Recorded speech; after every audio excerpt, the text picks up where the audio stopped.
근데 어떨 때 마음이 뜨거워질 때는 뭔가 더 좋은 것을 열망할 때 뜨거워지기도 하지만 간절할 때 뜨거워지는 것 같습니다.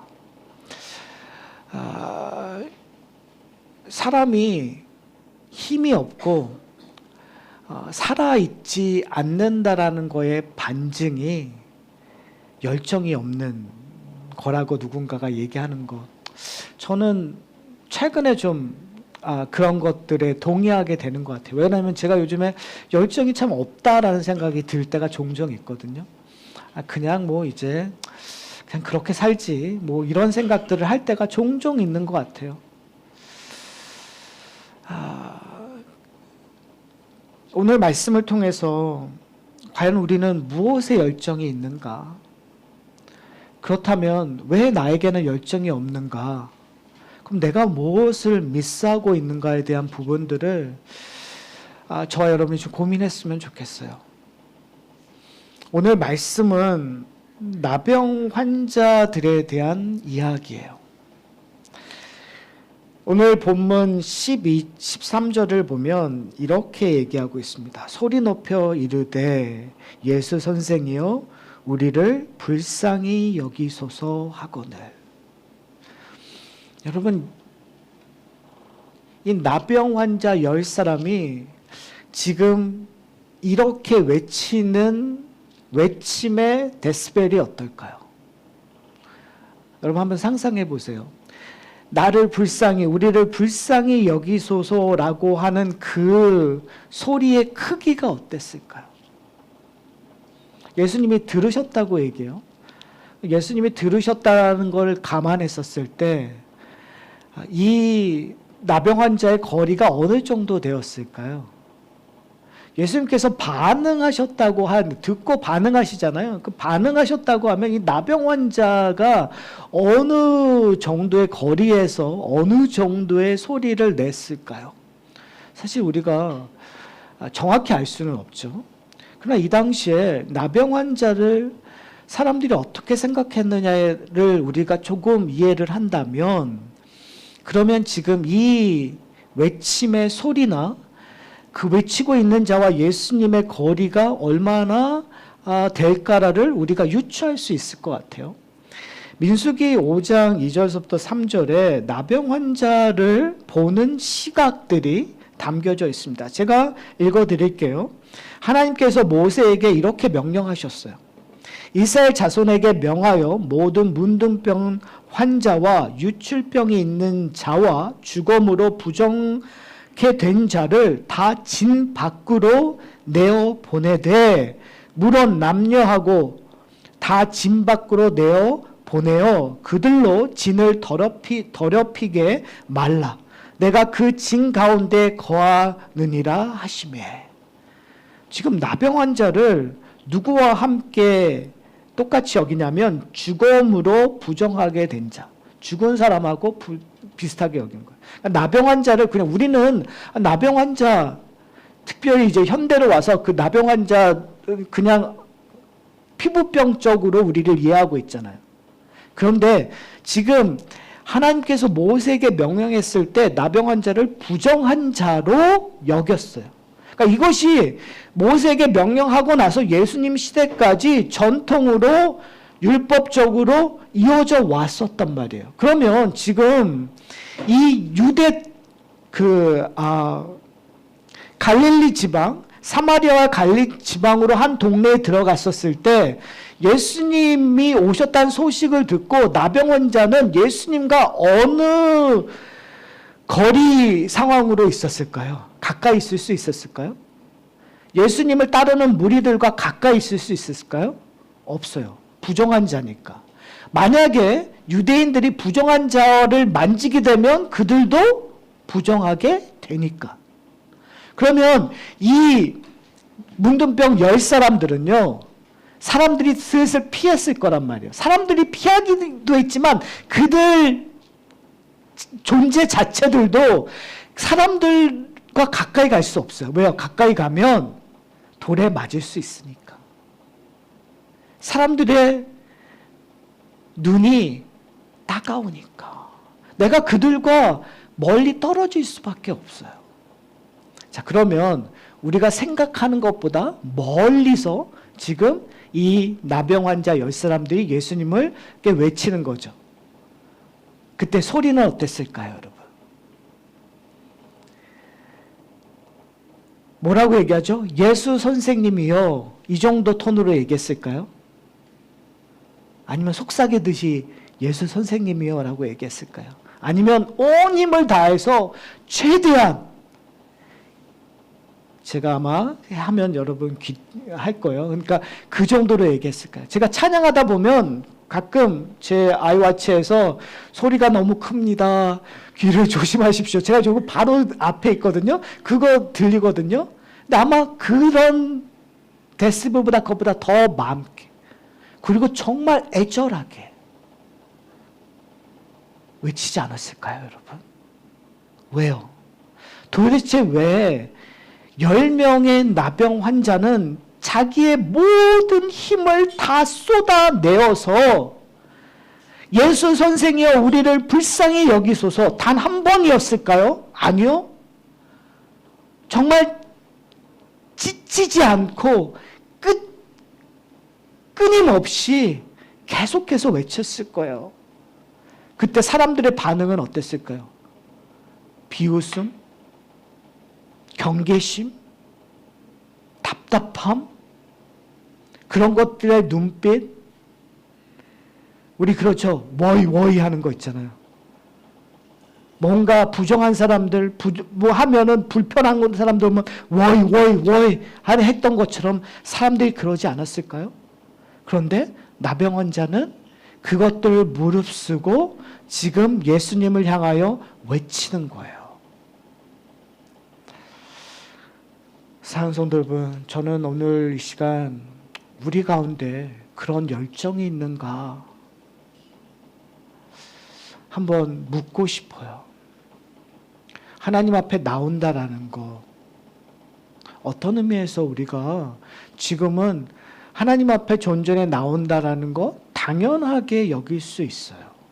그래서 그냥 속삭이듯이 하나님을 찾을 수 있어요. 그런데 사실 우리는 그런 존재가 아니거든요. 우리는 젖먹던 힘까지 다 쏟아내어서 하나님을 찾지 않으면 안 될 존재였어요. 탕자처럼 정말 그냥 종으로도만 당신의 집에 거했으면 좋겠다라고 그 고백을 했을 때 탕자가 그냥 사무적으로 아버지 제가 오랜만에 왔는데요. 그냥 종이라도 그냥 당신의 집에 거하게 해주십시오. 이렇게 사무적으로 얘기했을까요, 여러분? 전 그렇게 생각 안 해요. 수치심과 죄송함과 그 모든 것이 교차됨으로 말미암아 그 말소리에 그 행위 하나하나에 다 담겨져 있을 거란 말이에요. 사랑하는 성도 여러분, 우리 하나님을 만나러 올 때 어떠한 감정으로 나오고 있습니까? 여러분, 가족 된다라는 게 뭘까요? 제가 금요일 날 아침에 LA를 갔다가 제가 오늘 새벽 6시에 비행기로 다시 돌아왔어요. 간 이유는 아버님이 돌아가신 지 토요일에 일주기가 돼서 갔다 왔어요. 제 동생도 오고, 그래서 이제 저희 이모들하고 함께 이제 산소 가서 또 이런저런 얘기하고. 왜 그럴까요? 가족이니까. 지난 일들 이야기하고, 그러면서 제가 좀 마음속에 좀 짠했었던 것들이 있어요. 어머님은 아직도 아버지를 그리워하시고, 그리고 저희 막내 이모가 4년 전에 돌아가셨는데, 막내 이모부가 매주 목요일 날 산소에 가서 꽃을 꽂아 놓으시고, 그리고 그 옆에 있는 외할머니 거기에도 무덤에 가서 닦으시고, 그러니까 저희 아버님한테 오시고, 그러면서 그런 얘기하다가 왜 그러세요? 라고 물어봤어요. 그러더라고요. 내가 그러니까 어머님이죠. 어머님 있었을 때 아마 돌아가시 한 1년 반 정도 같이 사셨나 봐요. 근데 성격이 그렇게 따뜻하지 않아서 좋은 말, 편한 말 못 해드렸던 것들이 가슴에 맺혀서 그래서 지금이라도 돌아가신 다음에 그렇게 하고 싶다고. 왜 그럴까요? 가족이니까. 사랑하는 성도 여러분, 제가 오늘 예배 콜을 했었을 때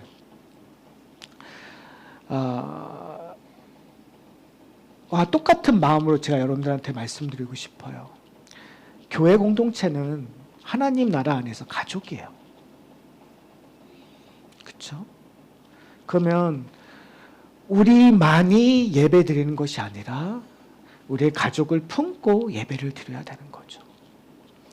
저는 우리 공동체 가운데 많은 분들이 아파요. 저는 오늘 본문을 묵상하면서 우리 가운데 이런 외침이 좀 있으면 좋겠다는 생각을 했었어요. 예수 선생이여 우리를 불쌍히 여기소서. 우리는 당사자가 이 가운데는 아프신 분 당사자도 있고 우리는 정말 아프신 분들의 당사자는 아니지만 우린 가족이잖아요. 주 안에서 하사나 공동체로 부름을 받은 가족이니까 지금 힘들고 어려운 분들을 위해서 예수 선생이여 우리를 불쌍히 여기소서. 지금 우리에게 필요한 것은 이런 외침인 것 같아요. 그냥 외치는 것이 아니라 우리의 모든 것을 그냥 토해내듯이 우리의 모든 감정들을 토해내서 하나님 앞에 하나님 정말 불쌍히 여겨주십시오. 우리 가족 지금 너무너무 힘들어하고 계시는데 하나님 좀 불쌍히 여기셔서 그 고통을 좀 해결해 주십시오. 하나님 좀 긍휼하심을 베풀어 주십시오. 자비하심을 베풀어 주셔서 지금 그 아픔 좀 조금이라도 한 시간이라도 좀 편하게 해 주십시오. 라고 외치는 저와 여러분이 되셨으면 좋겠어요. 나병 환자들에게는 그런 간절함이 있었어요. 소외되었던 간절함. 자신들이 부정한 자라는 것 때문에 사랑하는 사람을 만날 수도 없었던 그런 간절함들. 가족을 놓고 격리될 수밖에 없었던 그런 답답함. 예배를 드리고 싶지만 예배를 드릴 수 없는 그러한 답답함. 그런 답답함이 예수님을 향하여 우리를 불쌍히 여기소서라는 그런 외침을 할 수밖에 없었던 그러한 모습이었어요. 그런데 오늘 본문은 어떻게 시작하는지 아세요? 11절에 이렇게 시작합니다. 예수님께서 예루살렘으로 가실 때 사마리아와 갈릴리 사이로 지나가시다가 한 마을에 들어가시니. 여러분 이 센텐스를 어떻게 보세요? 누가는 도대체 이 센텐스를 왜 이렇게 설명할까요? 저는 누가가 예수님의 의도성을 이야기하고 싶어 하는 거예요. 우리가 생각하기에 지금 이 본문을 읽으면 나병 환자 10사람이 예수님을 찾아갔구나. 그렇게 정말 간절히 외치고 있구나. 이 나병 환자의 그 간절함에만 관심을 갖게 돼요. 그러나 저는 또 다른 간절함을 좀 보셨으면 좋겠어요. 그 간절함은 예수님의 간절함이에요. 예수님이 지금 어디를 가신다고 얘기하죠? 누가는 의도적으로 예루살렘으로 가신다고 얘기해요. 뭐 하러 가시는 거예요? 이제 곧 십자가를 달려 죽기 위해 가시는 거예요.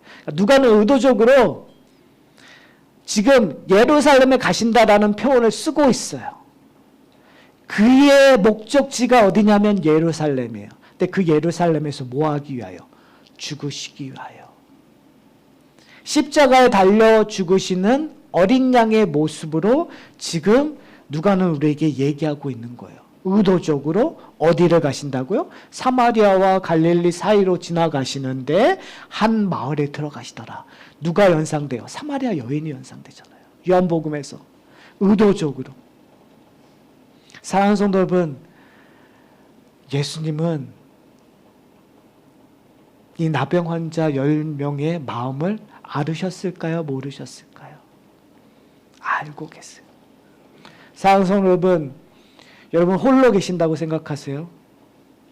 광야에 홀로 남아서 나만 이 고통을 짊어지고 나만 이런 어려움을 겪고 아무도 모른다고 생각하세요? 어쩌면 만질 수 있어요. 여러분의 사랑하는 사람도 여러분의 마음을 모르고 여러분과 함께 공동체라고 얘기하지만 여러분의 마음을 이해하지 못하고 상황을 알지 못할 수 있어요. 그러나 누구는 여러분의 상황을 알고 계신다고요?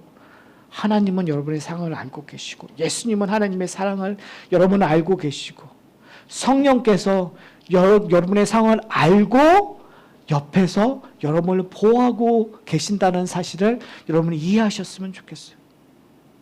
오늘 본문은 누가가 우리에게 그 얘기를 하고 싶어 하는 거예요.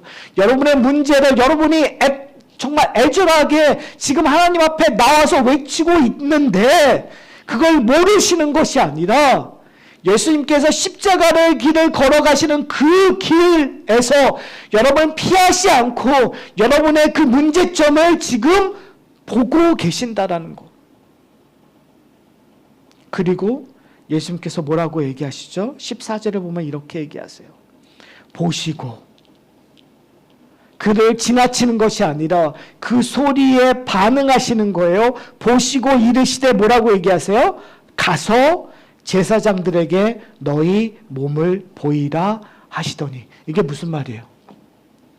문둥병을 걸린 사람들이 다시 동네에 돌아갈 수 있는 유일한 방법은 나병의 그 증상이 없을 때 제사장에 가서 그것을 확인받는 절차를 거쳐야 돼요. 그러니까 지금 예수님께서 그 얘기하는 거예요. 너희의 그 기도를 너희의 그 외침을 간구를 내가 들어주시겠다고 얘기하는 거예요. 그래서 뭐라고 그러는 거예요? 가라.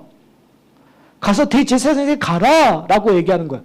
근데 오늘 본문에서 참 신기한 건 뭐냐면 10사람 다 어떻게 하죠?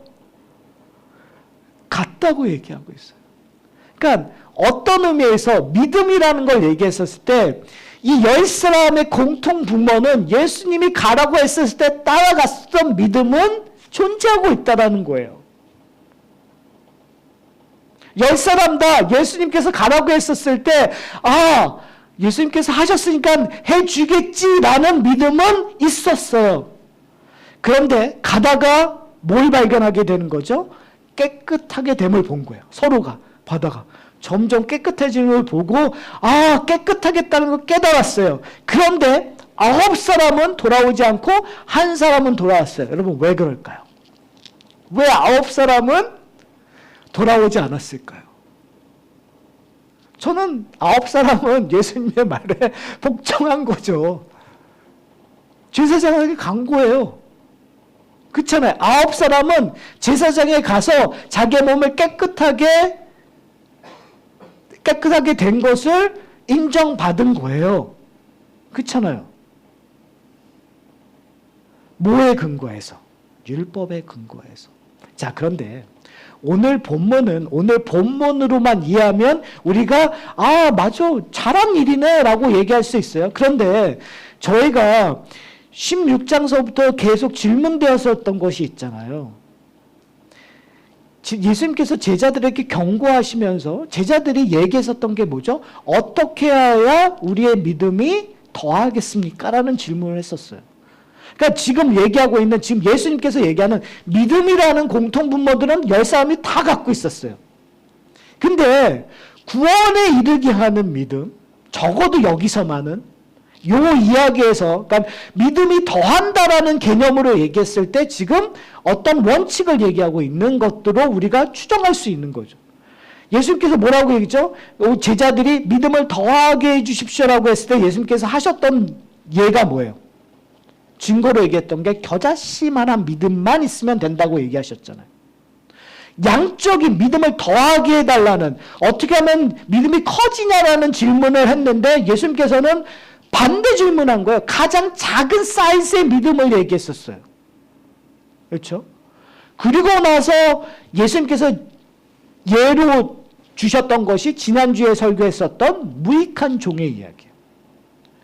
믿음을 통해서 유익한 종이 되기를 우리는 원하는데, 그렇잖아요. 믿음이 강해지고 더 큰 믿음이 더하면 뭔가 하나님 나라의 유익한 것들을 끊임없이 우리는 열망하는데 예수님께서는 무익한 종의 이야기를 두셨어요. 그럼 오늘 본문은 또 다른 믿음이 더한다라는 참된 의미를 기억해야 되는 거겠죠. 근데 참 희한한 건 뭐냐면 10사람 다 믿음을 대로 행했어요. 그런데 다른 점이 하나 있어요. 그 다른 점이 뭘까요? 한 사람은 돌아왔어요. 그런데 그 돌아온 사람의 믿음을 예수님께서 칭찬하세요. 근데 중요한 건 그 사람의 믿음이 중요한데 더 중요한 건 뭐냐면 지금 누가는 스토리텔링으로 얘기하면 되게 반전적인 인포메이션 하나를 툭 던져버려요. 그게 뭐냐면 16절에 보면 이렇게 얘기해요. 예수의 발 아래 엎드려 감사하니 그는 누구라고요? 사마리아 사람이라.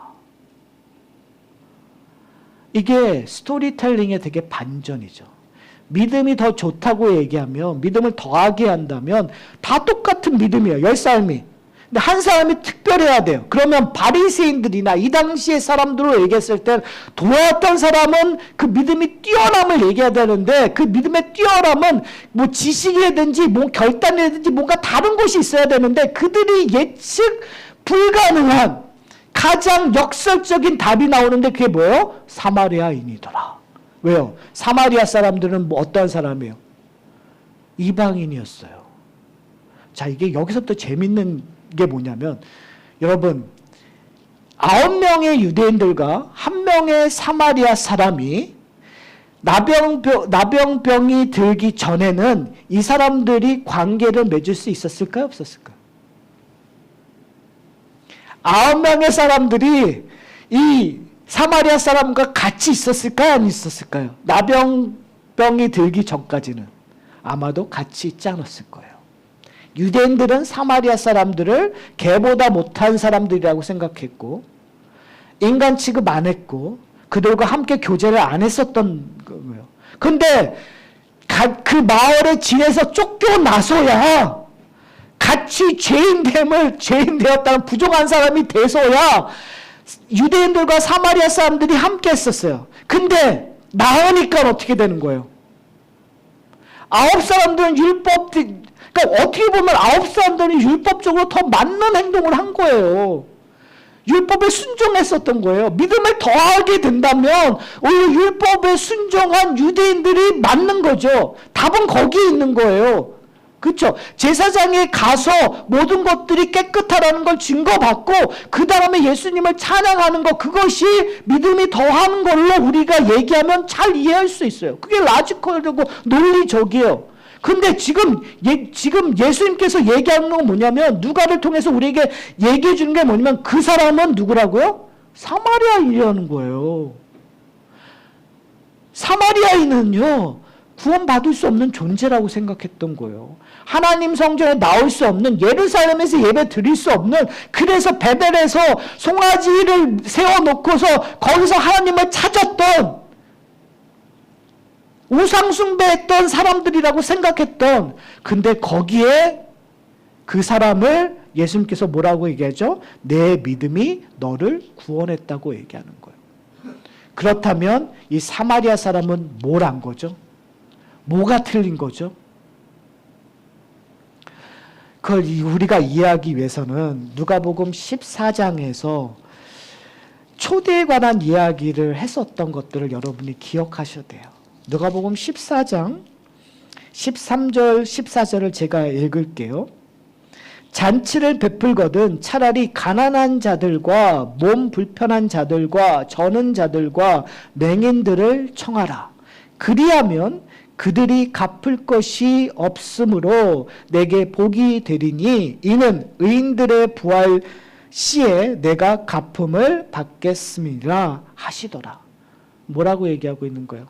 왜 너희는 누군가를 초대할 때 부자나 너희가 베푼 은혜를 갚을 사람에게 초대하지 말고 가난한 사람에게 초대하라는 거예요.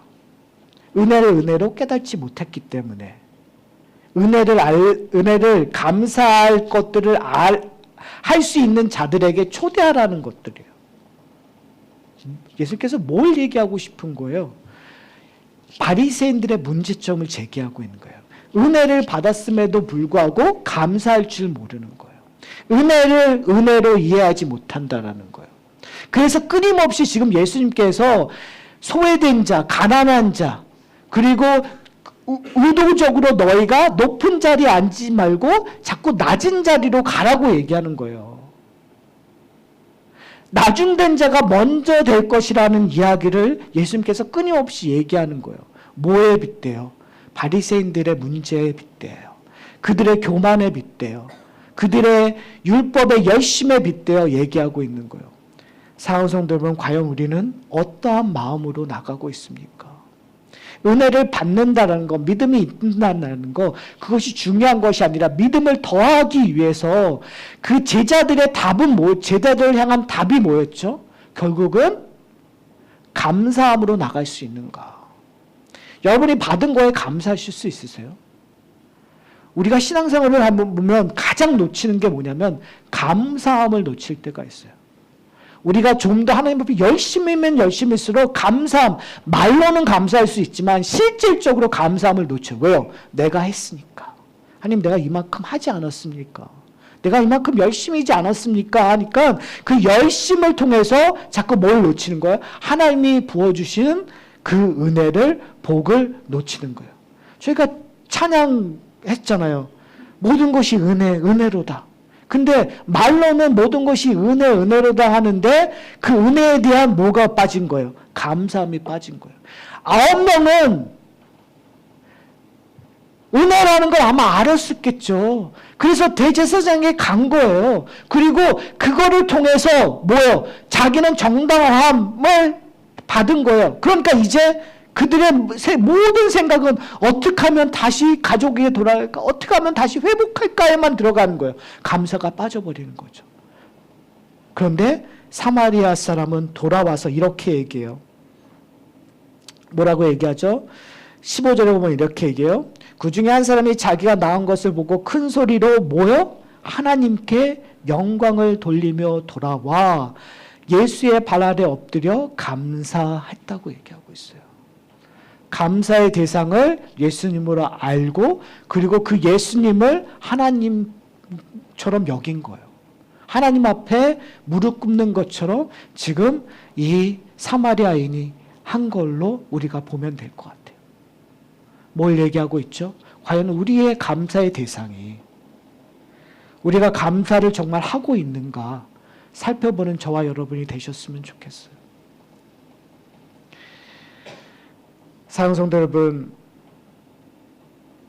과연 우리는 열정이 있습니까? 우리의 마음이 뜨거워집니까?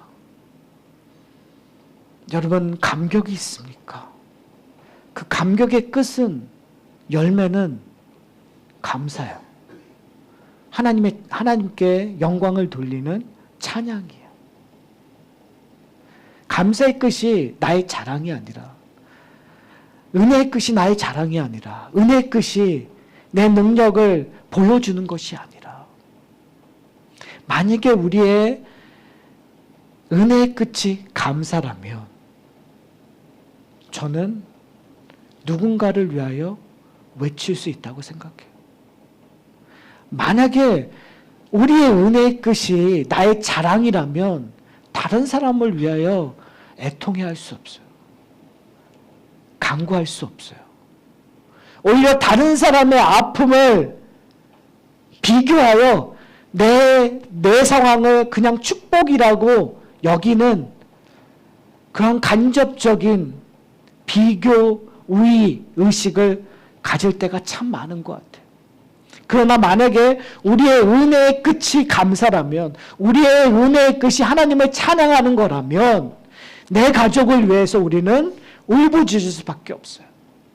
나에게 은혜를 베푸신 그분이 내 가족을 위하여 은혜를 베푸실 거라는 확신이 있기 때문에, 그렇기 때문에 내 모든 것을 걸고 내 모든 열정을 다하여 하나님, 제발 하나님의 은혜가, 하나님의 자비하심이, 하나님의 긍휼하심이 이 순간, 이 지금 여기에 이분에게, 내 사랑하는 형제에게, 내 사랑하는 자매에게 임하게 해주십시오라고 우리는 기도할 수 있어요. 간청할 수 있어요. 그것이 사랑의 통로고 은혜의 통로고 그것이 우리의 감사의 결과라는 사실을 기억하는 저와 여러분이 되셨으면 좋겠어요. 사랑하는 성도 여러분, 가끔 우리는 우리 인생이 몸이 건조하고 우리 인생이